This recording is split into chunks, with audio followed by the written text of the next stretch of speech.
gbàgbé ohun tó ń jẹ́ ìdìbò. Bọ́lá Tinubu ní 2027 nílẹ̀ Yorùbá bó bá jẹ́bi tó fojú sí rèé. Gbàgbé ohun tó ń jẹ́ ìdìbò. Àwọn àgbààgbà ló sọ̀rọ̀, àwọn àgbààgbà ilẹ̀ Yorùbá. Gbàgbé o, àwa ò fẹ́ mọ́ pín orílẹ̀-èdè. Túwàká kólúkúlùkù kó lọ nílùú ara ẹ̀. Oṣù mẹ́ta la fún ọ. Ẹ gbọ́, oṣù mẹ́ta bí bẹ́ẹ̀ kọ́. Lẹ́yìn oṣù mẹ́ta tó o bá dìde sí ọ̀rọ̀ tó wà nílẹ̀ yìí, gbẹ̀gẹ̀dẹ̀ máa gbiná. Ta ló sọ bẹ́ẹ̀? Àwọn àgbààgbà ilẹ̀ Yorùbá ni.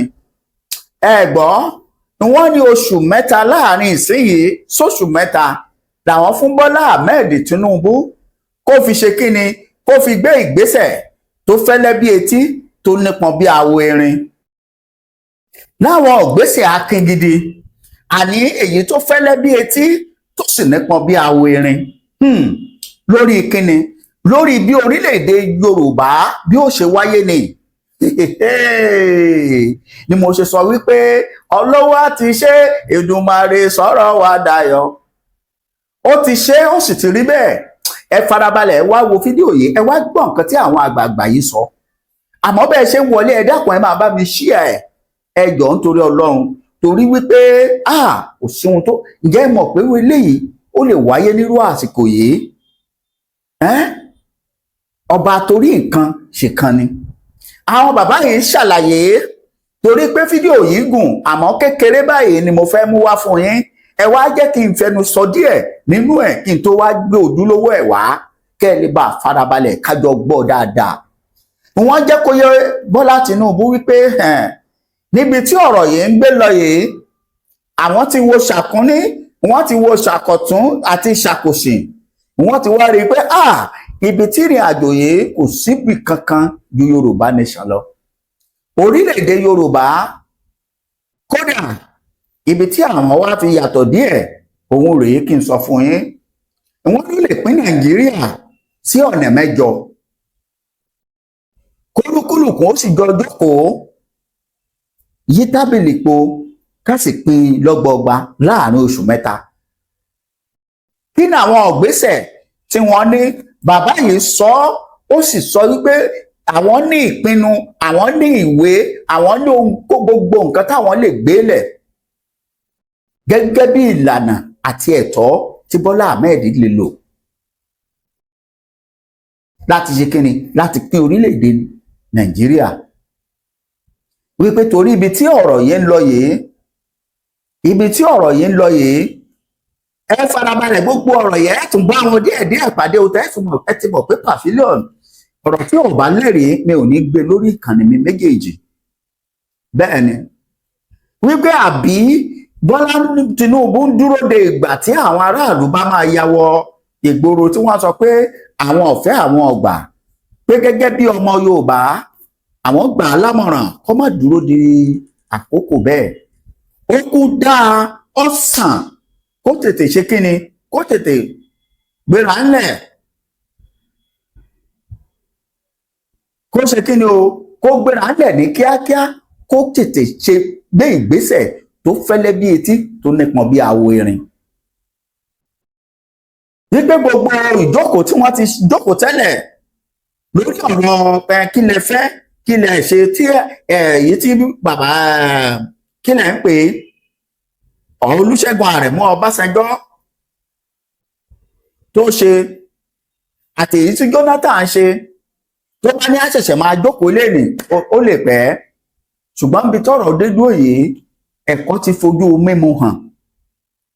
Wípé kó kíyèsí ohun gbogbo ti hàn gbangba, àfi ẹ̀dá tí orí ẹ̀ ò bá pé òun lókun. Ó yá ẹ sáré wo fídíò yìí, ẹ gbọ́ nǹkan tí bàbá yìí sọ. Bẹ́ẹ̀ bá ti wá gbọ́ nǹkan, wọ́n padà wá, àwa àjọ ṣe kíni o, àjọ round-up ẹ̀. Àmọ́ bẹ́ẹ̀ ṣe ń wo fídíò yìí, ẹ dákun, ẹ jọ̀ọ́ ọmọ bẹ̀ yín torí Ọlọ́run, ẹ máa bá mi share ẹ máa bá wa share ẹ jẹ́ kó máa wọ ìgboro ayé lọ.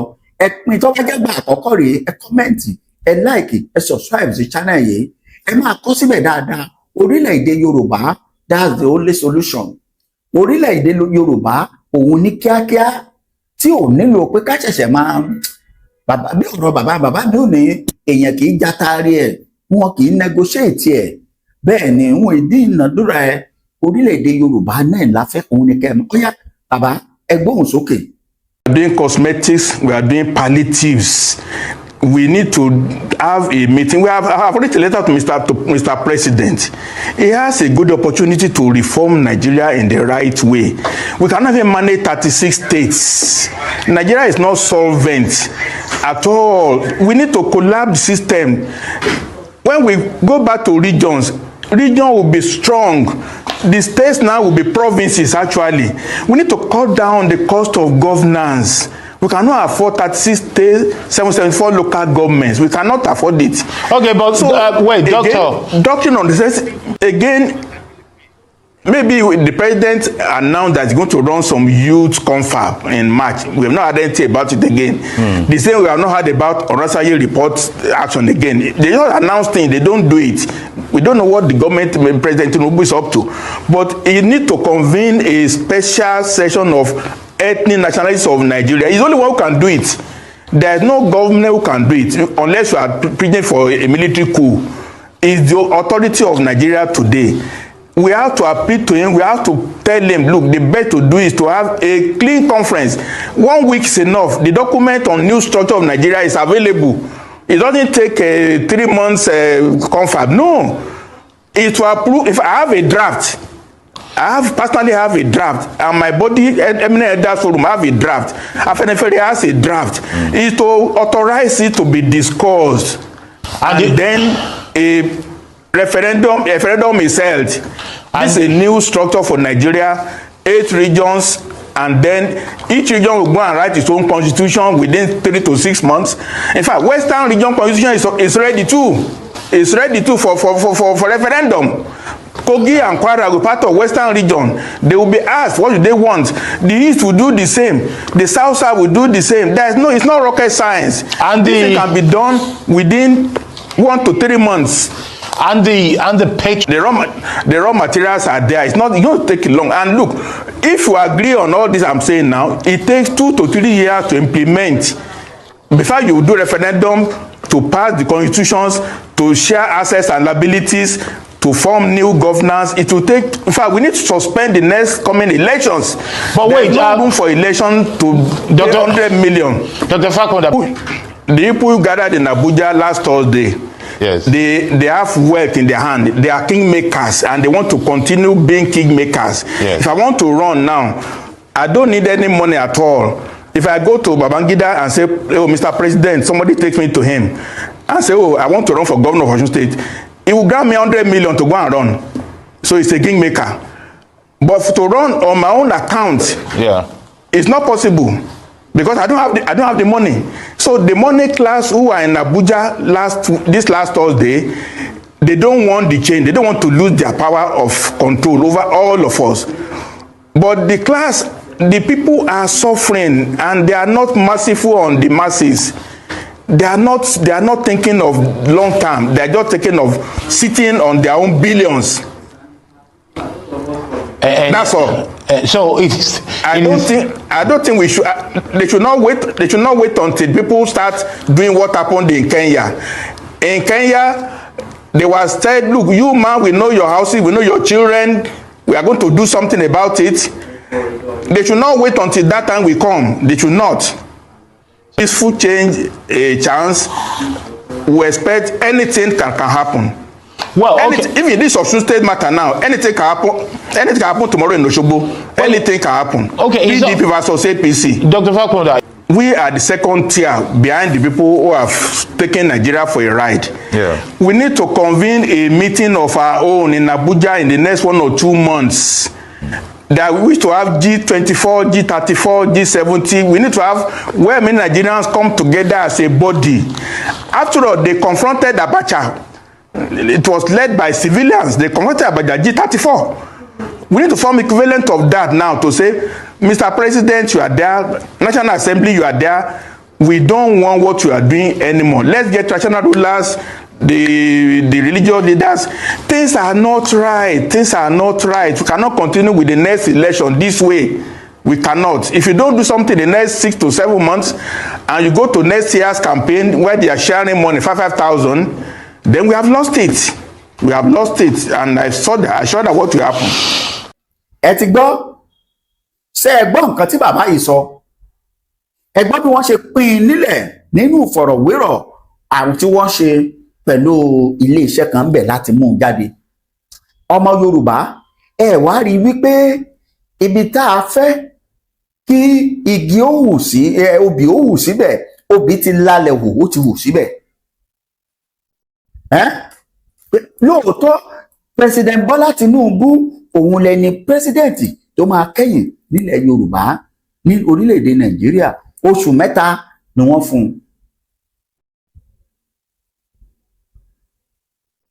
Ẹ gbọ́ mi pé láàárín oṣù 3 o kó gbégbésẹ̀ tó bá máa gbé, bí bẹ́ẹ̀ kọ́ wọ́n ní àwọn ó lọ jókòó abẹ́ ìbọn, mo sábà pẹ́ gbọ́ dáadáa, wọ́n ní àwọn á lọ pé ìpàdé láàárín àkókò yìí sí ìgbà tí ìgbà díẹ̀ sí sáà yìí, àwọn ó sì ṣe mítìn tàwọn náà papọ̀.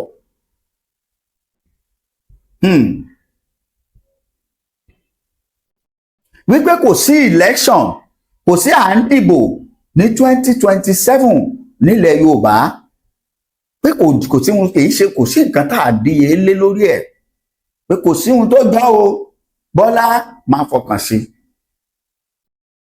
Pé àwọn tí ń sọ̀rọ̀ yìí kìí ṣe ní, kìí ṣàná, kìí ṣe gẹta.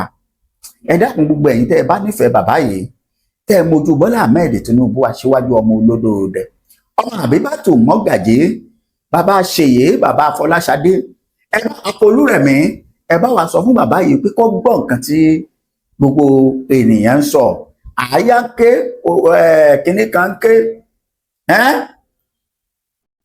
ẹ bá wa sọ fún bàbá yìí pé ní kíákíá kó gbé ìgbésẹ̀ tó fẹ́lẹ́ bí etí, tó nípọn bí àwọ̀ erin lórí orílẹ̀ àbódìgbà. Gẹ́gẹ́ bí ọ̀rọ̀ àwọn bàbá yìí, ó dìgbà tẹ́ àwọn èèyàn bá ń wọlé tọra wọn, tá à ń para wa, tá à ń gera wa létí, tá à ń gera wa lọ́bẹ̀.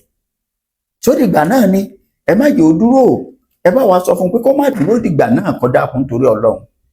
Kọ́tẹ̀bù rẹ̀ àwọn olùgbẹ̀bẹ̀.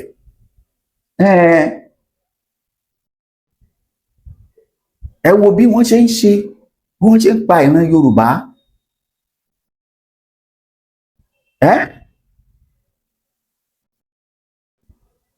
Ẹ wo bí wọ́n ṣe ń pa ìran Yorùbá, ẹ wo bí wọ́n ṣe ń gbé àwọn ènìyàn wa bí wọn ò jẹ́ kí wọ́n lóko mọ́. Ẹ sì ní wọ́n Nàìjíríà kò sóhun tọ́jọ́, àwọn bàbá wa ti sọ. Ẹ ṣé o, a tún pàdé. Ẹ dákun bẹ́ẹ̀ ṣe ń wọlé, ẹ máa bá mi share, ẹ máa bá mi pín ètò yìí, ẹ jẹ́ ó wọ̀ gbòòrò ayé lọ. Ẹ ṣé mo dúpẹ́, ó dàbọ̀.